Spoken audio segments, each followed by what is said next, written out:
Buenas noches. Hoy cantamos un coro que cantaba mi abuela, Solo el poder de Dios. Ella estaba siempre cocinando y cantaba, así que de ahí vengo, de las abuelas. Y de esa abuela que me enseñó todo lo que he aprendido de la palabra de Dios. Y algo maravilloso es que ella no sabía leer, fíjense. Ella se la memorizaba. Así que ella, bueno, tenía versículos muy claves y ella nos enseñaba a nosotros eso. Así que cuando aprendimos a leer, nos hacía leer la Biblia a nosotros. Así que teníamos 7, 8 años y teníamos que leer nosotros. Así que bueno, me hicieron acordar de mi abuela. Y bueno, esta canción cuenta de lo que estamos cantando, ¿no? ¿Quiénes somos nosotros para que Él haya dado su vida, haya dado todo lo que da a diario para nosotros? Sí, esta canción la deben saber todos los que nos gusta Marcos Vidal, que nos aprendemos esas canciones largas que canta él. Bueno, acá la podemos cantar juntos y se llama esa, ¿Quién soy yo? Sí, ahí vamos.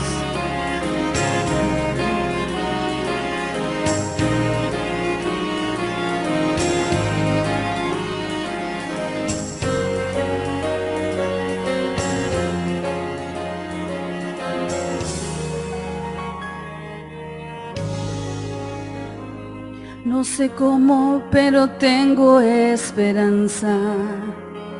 No sé cómo, pero sé que soy feliz. He tratado tantas veces de encontrar una razón que justifique el porqué de tanto amor. No sé cómo, pero sé que soy distinto. No sé cómo, pero Él me transformó.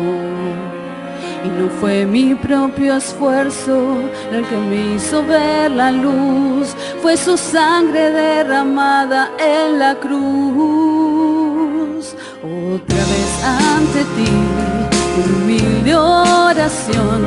Ni siquiera me contestes, solo mírame, Señor. Ya no sé qué pensar. No sé cómo expresar el temor y el asombro que hay en mí. Todavía no lo sé. No me has dicho aún qué fue lo que viste en mí para quererme. Es que no entiendo la razón de tanto amor derrochado. ¿Quién soy yo para que tú me hayas amado?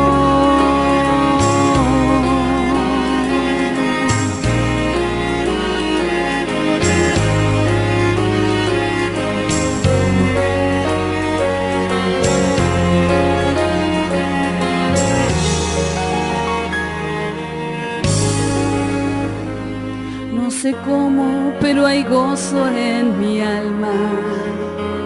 No sé cómo, pero tú me has dado paz.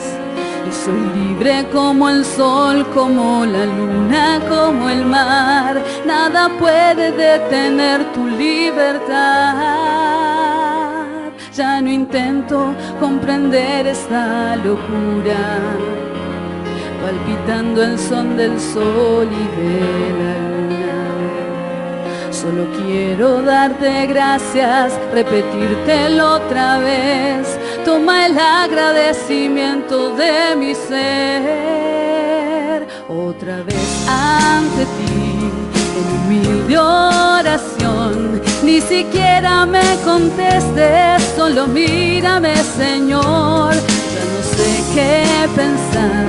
No sé cómo expresar el temor y el asombro que hay en mí. Todavía no lo sé.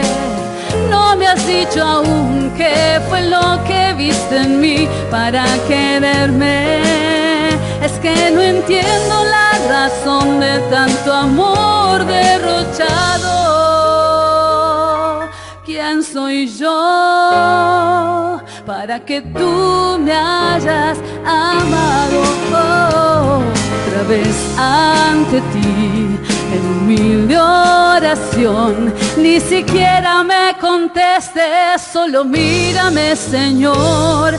Ya no sé qué pensar, no sé cómo expresar el temor y el asombro que hay en mí. Todavía no lo sé, no me has dicho aún qué fue lo que viste en mí para quererme.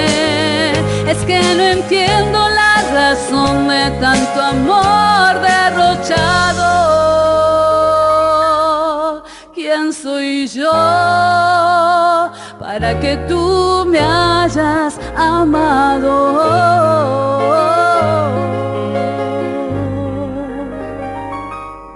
¿Quién soy yo para que tú me hayas amado?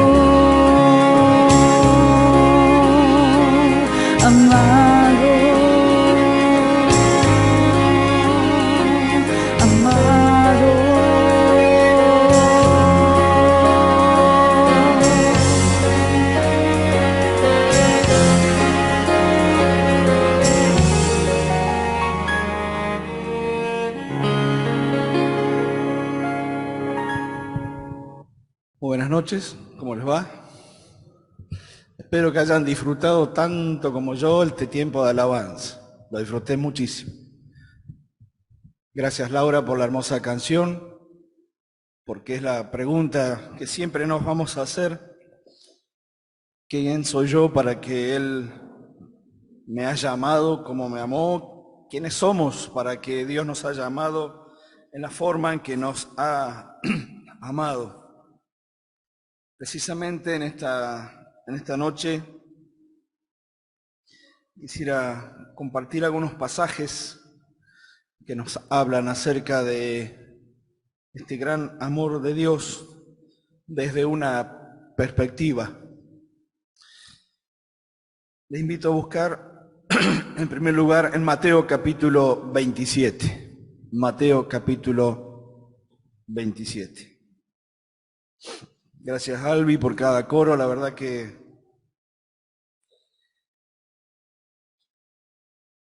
uno más acertado que otro. Mateo 27 es una correlación de hechos que llevaron indefectiblemente al mayor hecho registrado en la historia de la humanidad.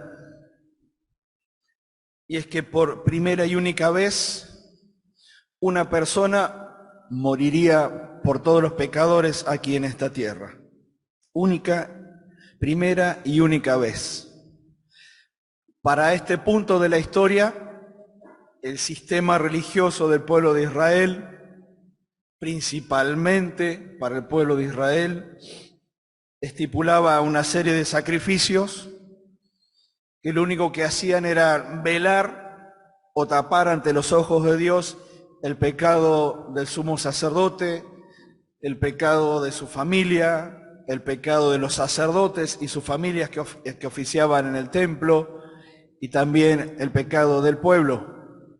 Es decir, era una gracia, era una provisión limitada en cuanto a el resto de la humanidad, era una provisión limitada solamente a un pueblo de parte de Dios para ellos. Era también sin duda una muestra del favor hacia el pueblo y era a la vez una demostración de que aquello que ocurría todos los años, sacrificar animales para con esa sangre cubrir, nunca borrar, nunca anular, nunca dejar sin efecto el pecado. Finalmente, en la persona del Señor Jesucristo, llegamos al punto más alto de lo que significaba que alguien ocupe mi lugar como pecador y que muera en mi lugar como pecador. Mateo capítulo 27 registra una serie de hechos, de eventos muy conocidos, muy repasados seguramente en diferentes etapas o instancias de nuestro año dentro de un calendario religioso, nacional o a la vez también para muchas naciones, Pascua, en donde se recuerda el sacrificio de Cristo en la cruz y en donde de un gran tiempo a esta parte se va transformando cada vez más en un mero hecho histórico repetitivo, ¿sí?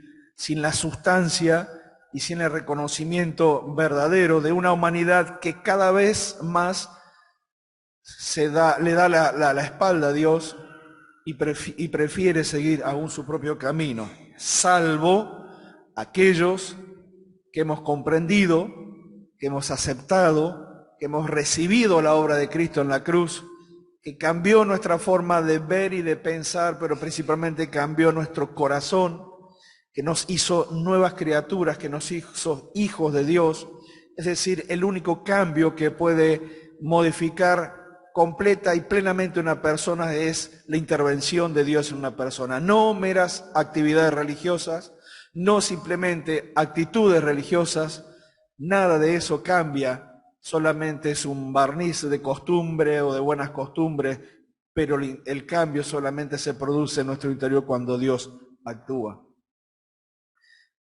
Quisiera que leamos desde el versículo 45 del capítulo 27 de Mateo, donde dice lo siguiente. Desde la hora sexta hubo tinieblas sobre toda la tierra hasta la hora novena. Cerca de la hora novena, Jesús clamó a gran voz diciendo, Elí, Elí, lama sabactani, esto es, traducido, Dios mío, ¿por qué me has desamparado? Algunos de los que estaban allí decían al oírlo, a Elías llama a este. Y al instante, corriendo uno de ellos, tomó una esponja, la empapó de vinagre y poniéndola en una caña, le dio a beber, pero los otros decían, deja, veamos si viene Elías a librarle. Mas Jesús, habiendo otra vez clamado a gran voz, entregó el Espíritu. En el versículo 50 que hemos leído, no lo aclara aquí Mateo, pero sí el Evangelio expresa que la palabra que el Señor expresó justo antes del momento de entregar el Espíritu al Padre y morir fue, ¿se acuerdan cuál? Consumado es, tetelestai en griego. Es decir, que en ese punto final y totalmente consciente del Señor Jesucristo por la obra que estaba haciendo en la cruz, el Señor marcó la línea, trazó el límite, marcó una división en cuanto a que todo lo que el Padre le había pedido a Él que hiciera en esta tierra a favor de todos nosotros, había tenido ya su conclusión. Tetelestai o consumado es fue la frase que el Señor Jesucristo expresó allí desde la cruz. Y dice el verso 51, y aquí, cuando el velo del templo se rasgó en dos, de arriba a abajo, y la tierra tembló, y las rocas se partieron, y se abrieron los sepulcros, y muchos cuerpos de santos que habían dormido se levantaron, y saliendo de los sepulcros después de la resurrección de él, vinieron a la santa ciudad y aparecieron a muchos. El centurión y los que estaban con él, guardando o cuidando a Jesús, visto el terremoto y las cosas que habían sido hechas, temieron en gran manera y dijeron, verdaderamente este era Hijo de Dios. Verso 51, nuevamente, y aquí el velo del templo se rasgó en dos, de arriba a abajo. Hay expresiones en la Biblia que nos cuesta comprender por qué están allí si no tenemos en cuenta todo el panorama de la palabra de Dios, tanto el Antiguo como el Nuevo Testamento. ¿Por qué puede ser importante para nosotros esta descripción que Mateo hace, Marcos y Lucas también, acerca de el velo del templo y también qué es o qué era el velo del templo? Bueno, para entender lo que era el velo del templo y por qué es importante para nosotros en el día de hoy, y lo sigue siendo para los creyentes en el día de hoy, tendríamos que remitirnos al Antiguo Testamento, a ese punto histórico en donde Dios comienza su relación con un pueblo que es escogido de entre todas las naciones, no por ser el más grande, no por ser el más importante, no por ser el más fuerte y no por ser el más numeroso. Es decir, humanamente podríamos escoger, si fuésemos los que tenemos el dominio sobre la humanidad, seguramente que escogeríamos lo más grande, lo más poderoso, lo más fuerte, para que nos represente hacia el resto de los seres humanos. Bueno, así mira el hombre, así contempla el ser humano. Pero Dios es Dios, y su visión siempre trastoca la forma de ver del hombre. Y Él contempla la humanidad y desde una nación absolutamente pagana llama a un hombre llamado Abraham, le hace una promesa de que de su descendencia vendría y nacería un pueblo tan grande, tan inmenso, que no se podría contar, ni como las estrellas del cielo, ni como la arena del mar. Y entonces de este hombre que tenía grandes problemas físicos para tener un hijo, por cuanto su edad ya era avanzada, tanto la de él como la de su esposa, Dios realiza el milagro de la concepción en este matrimonio anciano, y de allí nace el hijo de la promesa que se llamó Isaac. De Isaac nacen dos hijos más, Jacob y Esaú. Y de Jacob nacen aquellos hijos que serían cabeza de serie, para que se entienda más en este tiempo del mundial, representantes de las tribus que conformarían posteriormente el pueblo o la nación de Israel. Pero antes de llegar a este punto de la nación de Israel ya asentada y conformada en la tierra que Dios les había prometido que habrían de poseer, aunque nunca la poseyeron en forma completa, tendríamos que remitirnos al Éxodo, cuando el pueblo de Israel es rescatado de Egipto por la intervención de parte de Dios, con su representante, con su paladín, con su hombre escogido, Moisés, y allí en el desierto le da lo que el pueblo nunca tuvo: dirección, sentido de pertenencia, pensamiento de nación, el concepto de un hombre que le transmite al pueblo, el concepto de Dios, que le transmite a un hombre, Moisés, y a su vez al pueblo, una serie de mandatos, de mandamientos, y comienzan a tener la forma y el concepto que Dios siempre pensó para aquel pueblo que tenía que ser el representante de Dios en la tierra ante las naciones. Y en el medio del desierto, y en aquel tiempo en que el pueblo de Israel tuvo que peregrinar en el desierto, Dios hizo algo que no se conocía. Y dice Dios: quiero habitar en medio de mi pueblo.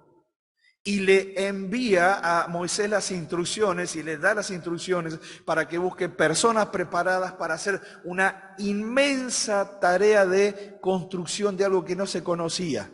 Se conocían las naciones paganas con castillos inmensos, con templos inmensos dedicados a deidades creadas por el hombre o inventadas por el hombre, pero nunca Dios había tenido una habitación propia en medio de su pueblo escogido. Y entonces le ordena a Moisés que construyan, que le den forma a el lugar donde Dios habitaría en medio de su pueblo. Y esto se conoce como el tabernáculo, o el tabernáculo en el desierto. Este tabernáculo en el desierto no era muy grande, no era muy fastuoso, todo lo contrario. Por fuera podría parecer una tienda fuera de lo común por el tamaño comparada con las otras tiendas de los habitantes del pueblo de Israel en el desierto, pero tenía ciertas características que lo hacían más que importante, porque cada uno de los elementos que formaban parte de este tabernáculo prefiguraban o iban señalando a algo mucho más grande, a algo mucho más fuerte, a algo mucho más importante, y era nada más y nada menos que la persona de Jesucristo y su obra aquí en esta tierra. Por lo tanto, el tabernáculo estaba repleto de elementos comunes para ellos en su tiempo, pero repleto también de simbolismo para nosotros, quienes, contando con toda la Escritura completa, Antiguo y Nuevo Testamento, podemos leer, podemos mirar, podemos comparar y podemos comprender la razón de ser de los mandamientos de Dios para un pueblo en el medio del desierto, en donde tenían que construir una tienda con ciertas características. Y uno de los elementos que hacían a este tabernáculo en el desierto, esta tienda, era la habitación donde Dios se manifestaría. Esta habitación contaba de 2 lugares.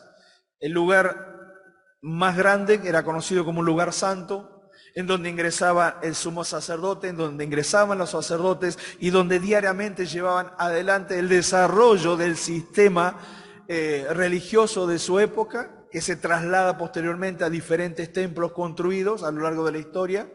Pero había un lugar en especial, el más importante de todos, que era conocido como el Santo de los Santos o el lugar santísimo. En ese lugar, en donde solamente había un mueble, todo de oro, solamente podía entrar una vez al año, un solo hombre, designado por Dios, reconocido por el pueblo como el hombre que representaba a Dios en medio de aquel lugar, y era reconocido con el nombre del sumo sacerdote, es decir, una casta de sacerdotes, pero había uno que estaba por sobre el resto. Y ese solo podía entrar una vez al año y tenía que entrar con algunas características. En primer lugar, tenía que entrar pensando claramente y teniendo plena conciencia de su indignidad delante de Dios. Había una serie de vestiduras especiales para ese momento. Y todo esto representaba de que no cualquiera podía entrar, y mejor dicho, ningún otro podía entrar ante la presencia de Dios. Este hombre, conocido como el sumo sacerdote, a lo largo de la historia del pueblo de Israel, oficiaba continuamente delante de Dios, pero una sola vez al año entraba en ese lugar. Estaba vedada la entrada del resto del pueblo ante la misma presencia de Dios. Nadie podía entrar, solamente un representante podía hacerlo. Por lo tanto, no era gratuita la entrada, no era general la entrada, no era para todo el mundo. Uno solo podía hacerlo y con sus recaudos. Históricamente se dice que el sumo sacerdote, cada vez que tenía que entrar, tenía que hacerlo con incienso prendido, de tal forma que aquel lugar no muy grande, pequeño, también se veía envuelto, ¿sí?, de una nube de incienso que iba tapando la visión, porque Dios estaba en aquel lugar. Nadie podía ver a Dios y vivir. Y la forma de ingresar era nada más y nada menos que decir: está bien, yo soy un hombre común, voy a entrar a la presencia de Dios, ni siquiera soy una persona digna de poder contemplar la habitación. Y entonces el sumo sacerdote entraba de esta manera. Lo hacía y ofrecía allí la sangre de lo que se había sacrificado antes. Y de esta manera Dios contemplaba la sangre, y esa sangre cubría el pecado del sumo sacerdote, de su familia, de los sacerdotes, de sus familias y de todo el pueblo. Una vez al año nadie podía entrar, un solo hombre y con ciertas características.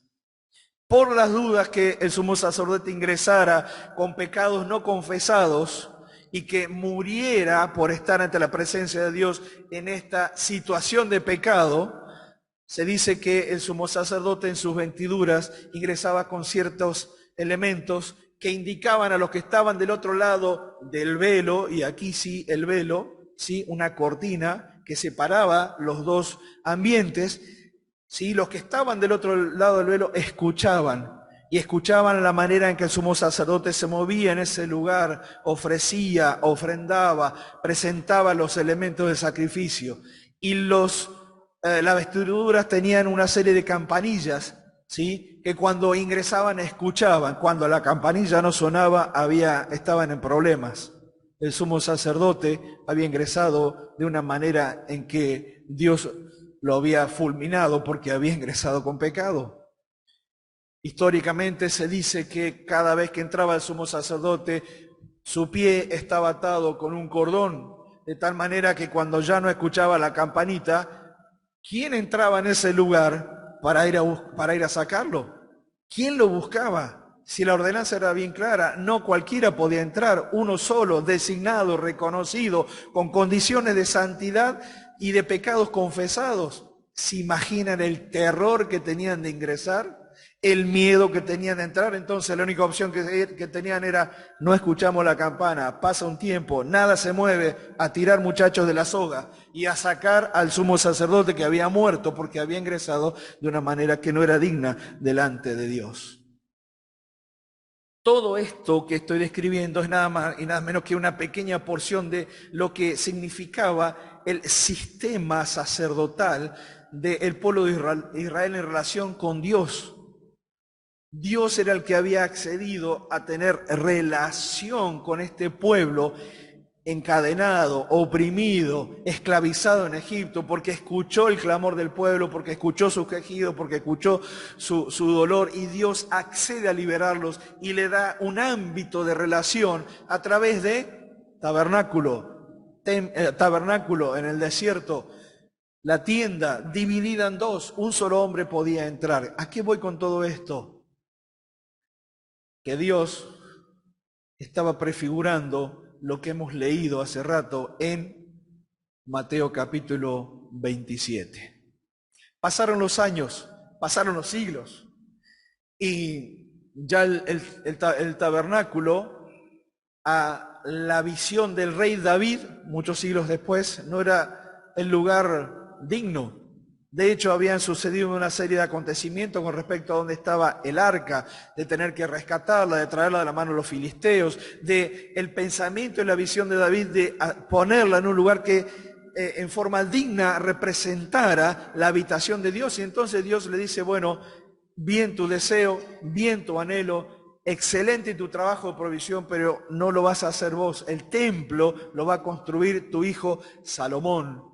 Y es así como Salomón, muchos años después, construye el templo que estuvo en pie durante mucho tiempo, hasta que llegaron las situaciones de pecado del pueblo de Israel, que desencadenaron no solamente en la invasión de los pueblos hacia el norte y hacia el sur de la nación, sino que también en la destrucción, quemar, robar y llevarse todo aquello que formaba parte del pueblo, que formaba parte del templo del pueblo de Israel. Pero el principio seguía siendo el mismo: solamente uno de entre muchos, uno solo, un sumo sacerdote, nadie más podía entrar, y manteniendo siempre las mismas características establecidas por Dios: santidad. Nadie podía entrar de manera descuidada ante la presencia de Él.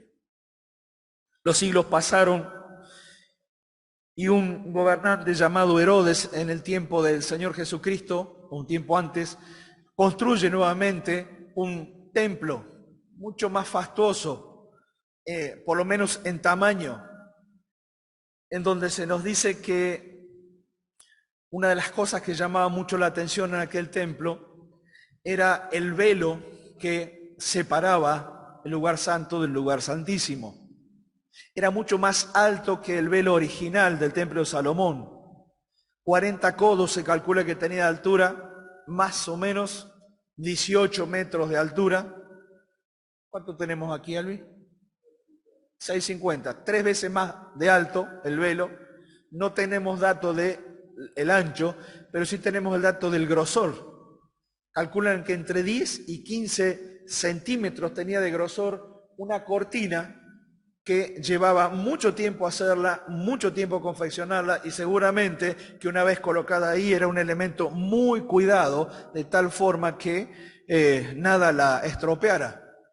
Un escritor e historiador judío llamado Flavio Josefo dice que era tan grande y tan fuerte la confección de este velo que separaba el lugar santo, el lugar santísimo, que 2 caballos tirando de cada extremo no podían romperlo. O sea, nos damos cuenta de que la confección era tan fuerte, tan grande, tan inmensa, que estaba hecha para perdurar en el tiempo, para seguir marcándole al resto de las naciones que Dios solamente estaba allí con el pueblo de Israel y que mientras ese velo se parara, mientras el sistema religioso continuara, Dios estaría con ellos. Eso es lo que pensaban con respecto a la forma de su religión. El problema estaba en que seguían pensando en que Dios solamente se manifestaba en ese tiempo a través de las ordenanzas, los mandamientos, las formas, el concepto religioso, y no se dieron cuenta que en ese tiempo Dios estaba caminando en medio de ellos. ¿En la persona de quién? En la persona de Jesucristo. En la persona de Jesucristo. Cuando el Señor Jesús viene a este mundo, lo hace precisamente para hacer lo que ninguno de nosotros podía hacer y lo que ningún sistema religioso puede hacer: acercar al hombre con Dios. El hecho de que el Señor Jesucristo haya morado en medio de su pueblo de Israel era una obra mucho más visible y a la vez mucho más grande que el simple hecho de una manifestación de Dios dentro de una habitación de un templo donde solamente un hombre se podía acercar, un sumo sacerdote. Ahora la actitud era distinta, ahora la intervención era distinta. Ya no era necesario el sistema religioso. Dios se había hecho hombre, Dios había plantado su tienda en medio de los hombres y era Dios quien se acercaba a los hombres a través de la persona del Salvador, a través de la persona del Señor Jesucristo. Hemos leído acerca de su muerte allí en la cruz, y es que en definitiva la muerte del Señor Jesucristo tenía esta impronta. Él vino a cumplir lo que ningún sacrificio de animales podía cumplir. Él vino a hacer lo que ninguna ofrenda podía hacer. Él vino a completar lo que millones de sacrificios intentaron hacer a lo largo de todos los siglos. Él, con un solo sacrificio, haría efectiva la salvación y el perdón de pecados para todas las personas que creyeran en Él y en su obra allí en la cruz. Y aquí el velo del templo se rasgó en dos, de arriba a abajo, y la tierra tembló. ¿Por qué lo dejó Mateo escrito? ¿Por qué Marco lo refiere? ¿Por qué Lucas lo deja registrado? Porque evidentemente este hecho de el velo que se rompe, el velo que separaba a el lugar santo, el lugar santísimo, el velo que separaba a el resto del pueblo con la presencia de Dios, tiene que haber impactado profundamente al sistema religioso de su tiempo. Lo tiene que haber conmocionado. Tiene que haber sido un golpe tan fuerte que quedó registrado en la mente y el pensamiento del pueblo de Israel. ¿Cómo puede ser? Si el velo siempre marcó la distancia, la diferencia, inclusive no solamente entre la casta sacerdotal y el pueblo, sino principalmente entre Israel y el resto de las naciones que no tenían en cuenta a Dios. Si el velo estaba representando esta separación que existía en ese entonces entre Israel como pueblo o nación escogida por Dios con el resto de las naciones gentiles, de las cuales formamos parte nosotros y que no teníamos parte ni suerte con respecto a el sistema religioso del pueblo de Israel, tiene que haber sido un impacto inmenso y grande para los sacerdotes de su tiempo, para los que oficiaban en el templo, para los que vieron y contemplaron que en el mismo momento en que el Señor Jesucristo entregó el Espíritu al Padre, en el mismo momento en que Cristo muere en la cruz, el velo se rompió de arriba hacia abajo, marcando entonces que una etapa había terminado y que se abría otra etapa, ya no solamente para el pueblo de Israel, sino para toda la humanidad. Ya no era una cuestión de exclusión, ahora era una cuestión de inclusión. Palabra muy conocida en este tiempo, ¿verdad? En donde se la tergiversa de tantas formas y de tantas maneras. Si existe alguien que incluye, esa persona es Dios. Porque mira la condición de todos nosotros por igual, todos, pecadores, excluidos de la presencia de Dios por causa de nuestra naturaleza, pero también por causa de nuestra práctica, por causa de nuestro pensamiento, por causa de nuestra voluntad dirigida siempre hacia el mal, hacia el pecado, excluidos. Pero si hay alguien que incluye, esa persona es Dios. Pero no es una inclusión barata. No es una inclusión cualquiera, no es una inclusión inventada, es una inclusión pensada y planificada por Dios desde antes de la fundación del mundo y que tiene como objetivo poner al Señor Jesucristo como la cabeza de una nueva creación y de una nueva nación aquí en esta tierra. El apóstol Pedro, cuando escribe su carta, contempla a la iglesia de Jesucristo y le dice, ¿se vieron? ¿Se contemplaron? ¿Se miraron a sí mismos? ¿Se dieron cuenta de lo que somos? Dice Pedro. ¿Qué somos? Nación santa, escogida por Dios. Y entonces esta inclusión lleva a que la iglesia de este tiempo ya no se mire egoístamente el ombligo, sino que levante su vista y contemple a todos aquellos que aún están excluidos del reino de Dios, de las bendiciones de Dios, del perdón de Dios. Y entonces nos invita a que hagamos en forma personal y particular, y como iglesia, como en esta noche, la invitación de pedirles que miren que su vida lejos de Dios solamente tiene un destino y un final: muerte, muerte eterna, condenación, el infierno, por causa de no recibir a Cristo como Salvador, por causa de no pedir perdón por sus pecados. Y aquí el velo del templo se rasgó de arriba abajo, indicando que la obra que se había efectuado, tanto de Cristo muriendo en la cruz, era una obra de Dios, pero la obra física de la cual los que estaban en el templo podían contemplar era indicarles que el hecho de que se hubiese roto de arriba abajo también era una obra de Dios.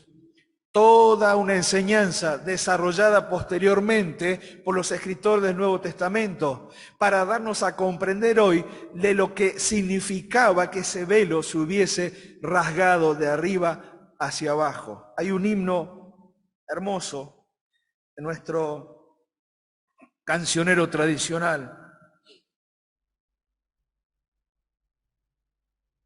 que se llama Rasgóse el velo, y el poeta va desarrollando en forma maravillosa lo que significa que el velo del templo se haya rasgado. Dice, rasgóse el velo, ya no más distancia mediará, al trono mismo de su Dios el alma llegará. Rasgóse el velo, sombra Cid, la luz resplandeció, la cara misma de su Dios Jesús ya reveló. Rasgóse el velo, hecha está eterna redención, el alma pura y limpia ya no teme perdición. Rasgóse el velo, Dios abrió los brazos de su amor y entrar podemos donde entró Jesús el Salvador. El Salvador, Jesús, sentado está en alta majestad, purgado los pecados ya según la santidad. Entremos pues, oh adorad al Dios de amor y luz, las preces y las gracias dad en nombre de Jesús. Evidentemente el hermano que escribió este himno entendió claramente lo que significaba que el velo del templo se hubiese rasgado en dos de arriba hacia abajo. Dios estaba extendiendo la invitación ya no solamente al pueblo de Israel, porque ya no habría barreras, y no solamente al pueblo de Israel, sino a toda la humanidad, para que se acerquen, porque Dios se acercó primero en la persona y en la obra de Jesucristo en la cruz del Calvario. Se rasgó el velo para que pudiésemos ingresar. Ya no habría distancia. Pero ¿saben una cosa? El velo rasgado sigue marcando un límite. Sigue marcando un límite. Todos aquellos que hemos pedido perdón por nuestros pecados, que nos arrepentimos de todo corazón por haber vivido una vida lejos de Dios, somos el pueblo del otro lado del velo. Somos el pueblo del otro lado del velo. Y de este lado del velo seguimos llamando e invitando a todas las personas que a veces nos ven y nos contemplan, a veces de vecinos enfrente de la iglesia local, a veces del vecino de nuestra casa, a veces nuestro compañero de trabajo, a veces nuestros familiares nos contemplan y los seguimos invitando, les decimos: pasen para este lado, vengan de este lado del velo, no se queden simplemente contemplando la forma, vengan a disfrutar de la esencia que significa tener a Cristo en el corazón y tener a Dios en nuestra vida. Para aquellos que conformamos y formamos parte de la iglesia de Cristo y los que estamos del otro lado del velo, seguimos llamando, seguimos invitando y seguimos presentando al único que puede hacer la diferencia en su vida, ahora y por toda la eternidad. Quiero que vayamos al libro de Hebreos, por favor. El escritor a los Hebreos, un experto en lo que significaba el funcionamiento del sistema religioso judío y principalmente con relación al templo.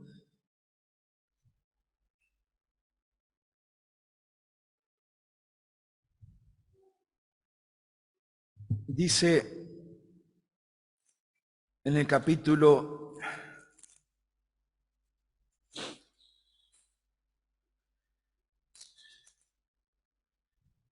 10 lo siguiente. Vamos a leer una porción larga y presten atención. Vamos a dejar que la Biblia nos explique un poco más. Capítulo 10, versículo 1. Porque la ley, teniendo la sombra de los bienes venideros, no la imagen misma de las cosas, nunca puede, por los mismos sacrificios que se ofrecen continuamente cada año, hacer perfectos a los que se acercan.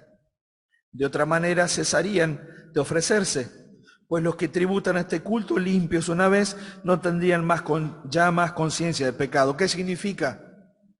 Que los sacrificios antiguos no podían perfeccionar a nadie. Si hubiesen perfeccionado a alguien, es decir, si lo hubiesen limpiado completamente, entonces ya no habría necesidad de realizar más sacrificios. Pero en estos sacrificios, verso 3, cada año se hace memoria de los pecados.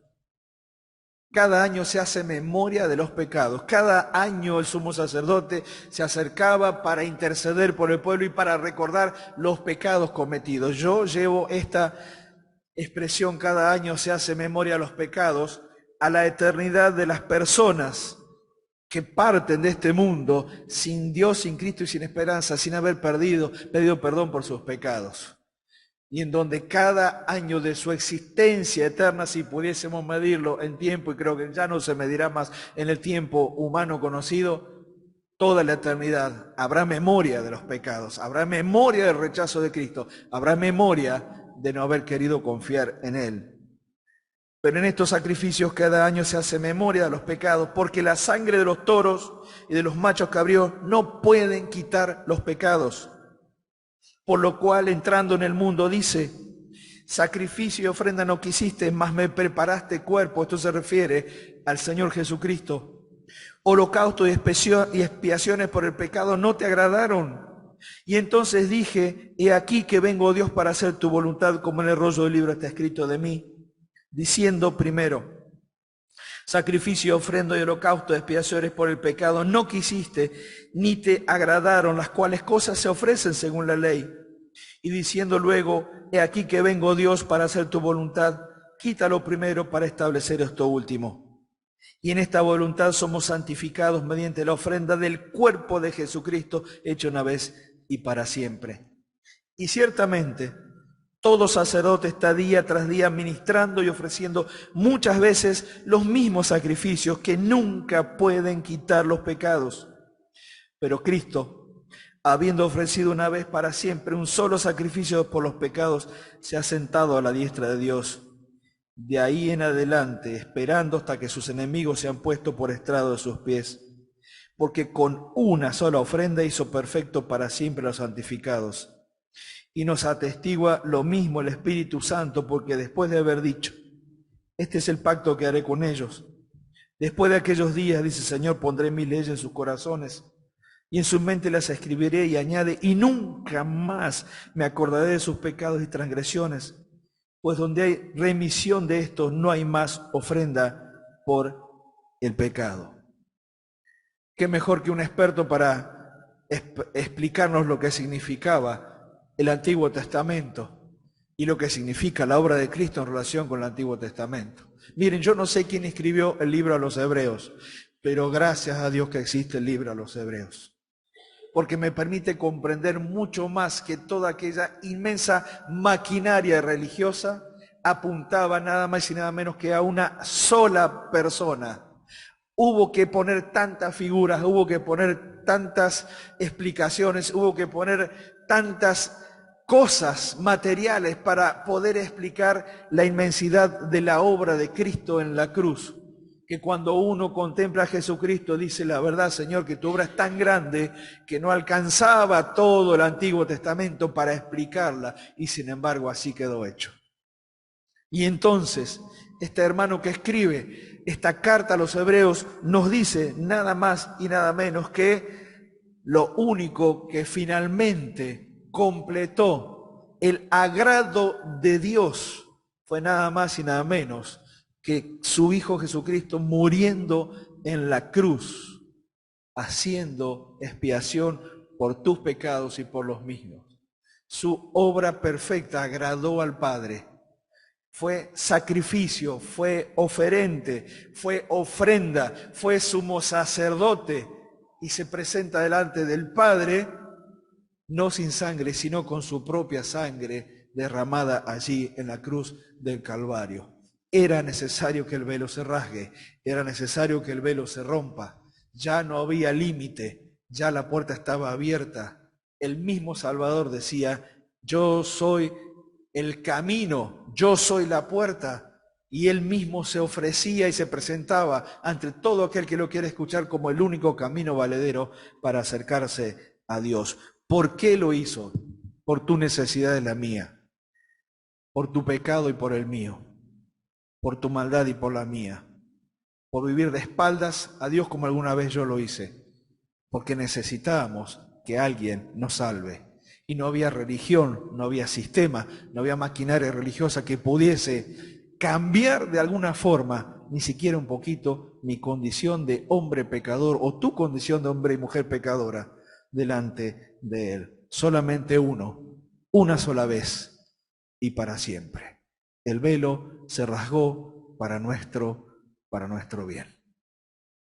Como dije hace un ratito, muchos de los que estamos aquí estamos del otro lado del velo y te miramos y te vemos y te contemplamos de la misma manera en que Dios te ve. Te miramos necesitado de perdón, te miramos perdido en tus delitos y pecados. Te vemos camino a una condenación eterna. De este lado del velo te vemos en tu necesidad, pero también te vemos con la oportunidad que alguna vez tuvimos y recibimos para estar de este lado del velo y para decirte, no te alejes, no te vayas, acércate, porque si hay alguien que puede perdonarte, ese es el Señor Jesucristo. Si hay alguien que puede salvarte, solamente es Él. Ahora, a partir del versículo 19 hay un párrafo aparte, porque evidentemente el velo no es solamente para marcar el límite que tiene que traspasar aquel que está lejos de Dios. El velo abierto también nos habla a nosotros de nuestra oportunidad de permanecer siempre delante de Dios. Y entonces el escritor a los Hebreos es como que se dirige hacia los hijos e hijas de Dios y nos habla a nosotros y nos dice a partir del verso 19, así que hermanos, teniendo esta libertad para entrar en el lugar santísimo por la sangre de Jesucristo, por el camino nuevo y vivo que Él nos abrió a través del velo, esto es, su propio cuerpo, su carne. Y teniendo un gran sacerdote sobre la casa de Dios, nos dice algunas cosas. En primer lugar, siempre tenemos la oportunidad de acercarnos a Dios. Comparemos este privilegio con lo que era antes, un solo hombre representando una familia, representando a sacerdotes, representando a un pueblo. No siempre, una vez al año, no de cualquier manera. Y entonces dice que todos aquellos que hoy estamos del otro lado del velo, podemos acercarnos a Dios con un corazón sincero, plenamente convencidos de lo que estamos haciendo, plena certidumbre de fe, purificados los corazones de mala conciencia y lavados los cuerpos con agua pura, es decir, limpios de todo pecado para estar delante de Dios. Y entonces nos da una serie de consejos.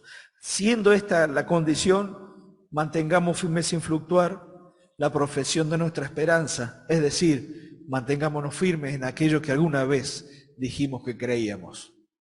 Miren, podemos apartarnos de los caminos de Dios siendo hijos de Dios, es cierto. Pero si hay algo que estoy seguro es que siempre era una invitación para volver.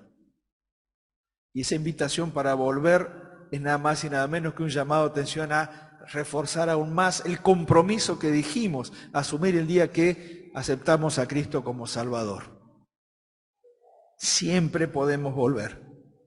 En segundo lugar, nos lleva a mirarnos unos a otros y dice, considerémonos unos a otros para estimularnos al amor y a las buenas obras. Es decir, los que estamos de este lado del velo, no somos personas en éxtasis completo, quieto, mirando a ver lo que Dios hace. No, todo lo contrario, Dios nos invita a movernos dentro de la obra que Él quiere hacer por medio de su iglesia en este mundo, para que las personas crean. Pero se hace con un estímulo constante de aquello que ha sido derramado en nuestros corazones, estimularnos en el amor y las buenas obras. La parte más compleja de nuestra práctica con relación a nuestra vida religiosa, no dejando de congregarnos, porque la verdad tenemos que reconocer, siempre tenemos una buena excusa para no hacerlo, pero dice no dejando de congregarnos, como algunos tienen por costumbre, sino exhortándonos y tanto más. ¿Por qué? Cuando veis que aquel día se acerca. Hoy a la mañana Albi compartía esta última visión de lo que significaba estar en la casa de Dios, de lo que significaba formar parte de la iglesia, lo que significaba formar parte de la familia de Dios. Hay un día en donde ya nada, absolutamente nada, nos separará de la relación con nuestro Salvador. ¿Era necesario que se rompa el velo? Sí, era necesario. Era una señal visible de lo que Dios quería hacer y había hecho a través de y por medio de la muerte de su Hijo Jesucristo allí en la cruz. Era la señal visible de que ahora se podía acceder a través de la obra de Jesucristo, a través de pedir perdón de nuestros pecados y recibirle a Él como Salvador. Era la señal visible de que, tal como hemos leído en la poesía del himno 274, ahora que el velo se rasgó, Dios abrió los brazos de su amor. Entrar podemos donde entró Jesús el Salvador. Es decir, ahora los brazos de Dios están abiertos para recibir a todo aquel que pida perdón por sus pecados. Pero no nos olvidemos del versículo 19 en adelante, de lo que nos corresponde a nosotros como hijos e hijas de Dios. Cuando leía todos estos pasajes, no podía dejar de pensar en qué pequeñitos que somos ante la inmensidad de la salvación. No podía dejar de pensarlo, no podía dejar trataba de poner mi mente en correlación a todo lo que significaba el pensamiento de Dios con relación a la salvación. Y si bien cada vez que predicamos el Evangelio lo predicamos de diferentes aspectos, porque abarcar todo lo que es la obra sería imposible en un solo mensaje, por eso predicamos continuamente. Lo único que surgía en mi corazón era decirle gracias, Señor, gracias, porque hiciste absolutamente todo. Y lo único que me pides es que te crea, nada más. La parte difícil, la parte complicada, la parte del sufrimiento, la parte del dolor, la parte de la entrega, la parte que no podíamos hacer, solamente la hizo el Señor Jesucristo por cada uno de nosotros. Gracias, Señor, por esta salvación tan grande, que a mí no me costó, pero que a ti te costó tu Hijo, muriendo en mi lugar, en nuestro lugar, en la cruz del Calvario. Que el Señor los bendiga.